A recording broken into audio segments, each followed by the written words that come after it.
Ya, jadi penyakit vaginismus secara sederhana adalah suatu penyakit di mana otot dasar panggul perempuan dan otot vagina perempuan berkontraksi secara tidak disadari dan terus-menerus, sehingga menyulitkan untuk penetrasi atau hubungan suami istri.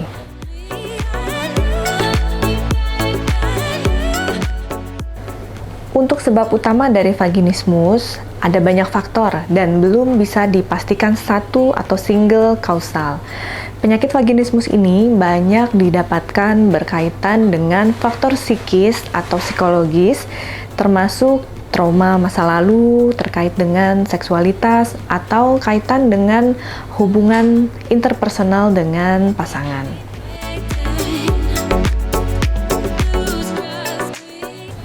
Ada beberapa kondisi yang juga bisa menimbulkan kesulitan untuk penetrasi atau hubungan suami istri, mirip dengan penyakit vaginismus ini. Misalnya, adanya rasa nyeri yang berat di daerah vagina karena sang perempuan mengalami radang atau infeksi pada area kemaluan tersebut. Bisa juga adanya penyakit endometriosis eksterna atau adanya penyakit lainnya, misalnya karena infeksi atau radang di pelvic atau panggul bagian bawah perempuan.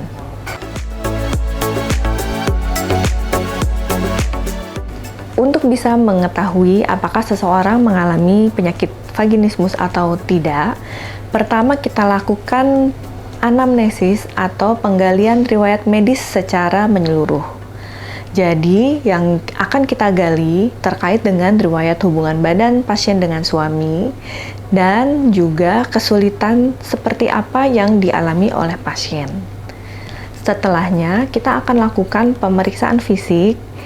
Setelah kita lakukan pemeriksaan fisik, bila diperlukan, kita bisa melakukan pemeriksaan tambahan. Apakah pemeriksaan USG, untuk menilai organ kandungan dan dasar panggul perempuan, kemudian pemeriksaan laboratorium, untuk dapat menyingkirkan masalah-masalah lain yang dapat berkontribusi terhadap nyeri atau kesulitan senggama tersebut.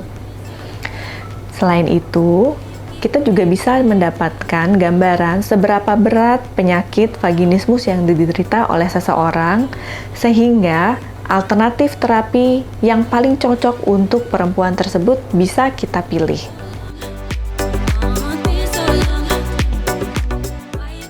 Terapi untuk vaginismus ini beragam.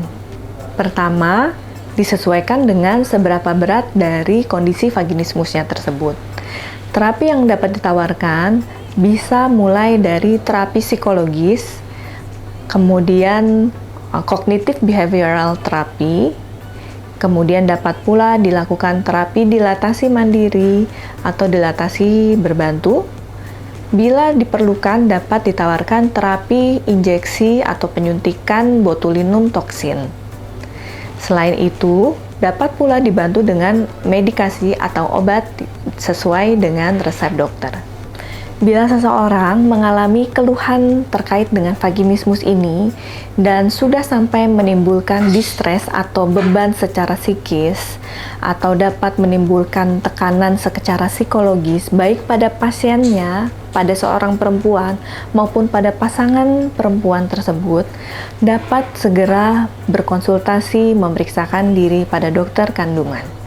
Sehingga untuk teman-teman atau rekan-rekan yang mengalami masalah vaginismus ini tidak perlu ragu dan tidak perlu sungkan, tidak perlu malu dan tidak perlu menunggu lama untuk dapat segera mengkonsultasikan diri dan memeriksakan diri pada dokter kandungan.